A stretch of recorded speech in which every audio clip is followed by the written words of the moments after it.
कभी ध्यान दिया है कि आजकल आसमान पहले जैसा साफ क्यों नहीं दिखता? और जो सूरज की धूप है वो भी कुछ फीकी फीकी सी नहीं लगती? ये सिर्फ एक एहसास नहीं, नासा की सैटेलाइट तस्वीरें भी यही कहानी बता रही हैं। वो दिखाती हैं कि भारत के ऊपर एक पतली सी ना दिखने वाली चादर, एक ब्लैंकेट सा फैला हुआ है। और ये चादर सूरज की किरणों को हम तक पहुंचने से रोक रही है। और इसका असर हमारी जेब से लेकर मौसम तक हर चीज पर पड़ रहा है। इसको जमीनी हकीकत से समझते हैं। दिल्ली के पास एक गांव है सूर्यनगर। वहां के एक बुजुर्ग किसान की बात सुनिए। वो कहते हैं, अरे पहले तो धूप इतनी तेज होती थी कि खेतों का पानी भाप बन के उड़ जाता था, पर अब पानी तो रहता है, लेकिन फसल में वो बात नहीं रही, वो जान ही नहीं रही। तो चलिए आज इसी पहेली को सुलझाते हैं, पता लगाते हैं कि आखिर भारत हर साल अपनी धूप क्यों खो रहा है और इस घटती हुई रोशनी का हम सब पर क्या असर पड़ रहा है। साइंस की भाषा में इस फिनोमिनन को कहते हैं सोलर डिमिंग। अब इसका मतलब ये बिल्कुल नहीं है कि सूरज कमजोर पड़ गया है, नहीं, बल्कि हमारे एटमॉस्फेयर में, हमारे वायुमंडल में ही कुछ ऐसा है जो रोशनी को नीचे आने से रोक रहा है। और वो चीज कुछ और नहीं बल्कि हमारा ही बनाया हुआ प्रदूषण है। इसी प्रदूषण से एक अदृश्य चादर बन गई है। वैज्ञानिक इसे एरोसोल लेयर कहते हैं। सोचिए, अरबों खरबों छोटे छोटे कणों से बनी एक परत। तो अब सवाल ये उठता है कि ये अदृश्य चादर, ये एरोसोल लेयर आखिर है क्या, और ये बनती किससे है? इसका जवाब शायद थोड़ा चौंकाने वाला हो, क्योंकि इसे बनाने वाले कोई और नहीं, हम खुद हैं। ये परत बनती है हमारी गाड़ियों से निकलने वाले धुएं से, कोयले वाले पावर प्लांट से, खेतों में जो पराली जलती है उससे, और ईंट के भट्टों से। इन सब से निकलते हैं PM 2.5 और PM 10 जैसे बहुत ही छोटे कण, इतने छोटे कि वो बस हवा में तैरते रहते हैं और धीरे धीरे एक धुंधली परत बना देते हैं। अब ये कण भी दो तरह के होते हैं। कुछ कण चमकीले होते हैं, सोचिए जैसे छोटे छोटे शीशे हों जो सूरज की रोशनी को वापस स्पेस में रिफ्लेक्ट कर देते हैं। और दूसरे होते हैं गहरे रंग के कण, जैसे ब्लैक कार्बन। ये क्या करते हैं? ये गर्मी को हवा में ही सोख लेते हैं। तो नतीजा क्या होता है?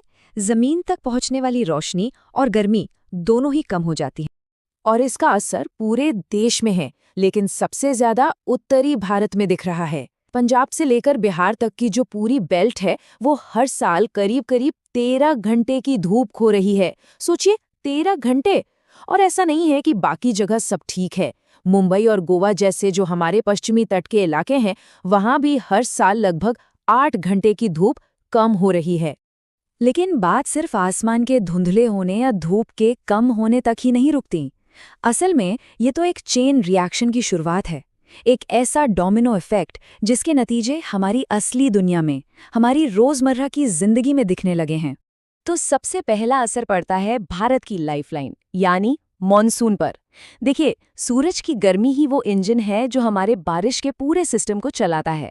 जब जमीन पर गर्मी और रोशनी ही कम पड़ेगी तो पानी का भाप बनना कम हो जाएगा, बादल कम बनेंगे और नतीजा पूरा का पूरा मॉनसून का साइकिल ही गड़बड़ा जाता है। तभी तो हम देख रहे हैं, कहीं सूखा पड़ रहा है तो कहीं अचानक बाढ़ आ रही है। दूसरा और बहुत बड़ा असर पड़ रहा है हमारी खेती पर। हम सब ने स्कूल में पढ़ा है फोटोसिंथेसिस के बारे में, है ना? पौधों के बढ़ने का जो इंजन है वो फोटोसिंथेसिस ही है, और इस इंजन का फ्यूल, इसका ईंधन है सूरज की रोशनी। अब जरा सोचिए, जब ये ईंधन ही कम मिलेगा तो पौधे अपनी पूरी ताकत से कैसे बढ़ेंगे? इसको एक किसान के नजरिए से देखते हैं। कम धूप का मतलब है मिट्टी ठंडी रहती है, तो जो बीज पहले 2 दिन में उग जाता था उसे अब 5 दिन लग रहे हैं। और ये जो ठंडी और नम मिट्टी है ना, ये फंगस और कीड़े मकोड़ों के लिए तो जन्नत जैसी है। तो उनसे निपटने के लिए किसान को और ज्यादा कीटनाशक डालने पड़ते हैं, मतलब उसकी लागत सीधी सीधी बढ़ जाती है। तो चलिए अब बात करते हैं पैसे की।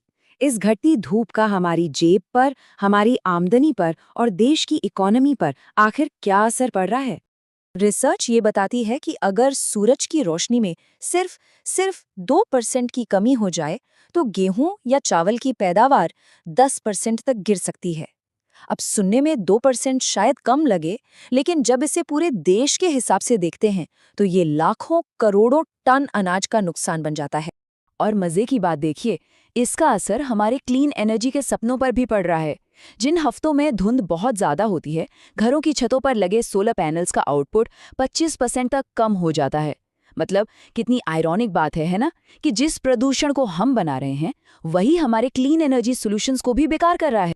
तो ये एक पूरी चेन है जो घूम फिरकर हर किसी की जेब पर भारी पड़ रही है।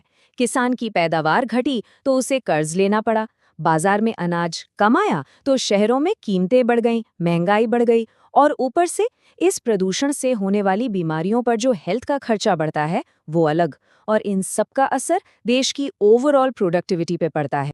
तो जब इन सारी कड़ियों को जोड़कर देखते हैं तो एक बहुत ही सीरियस, एक बहुत ही गंभीर तस्वीर सामने आती है।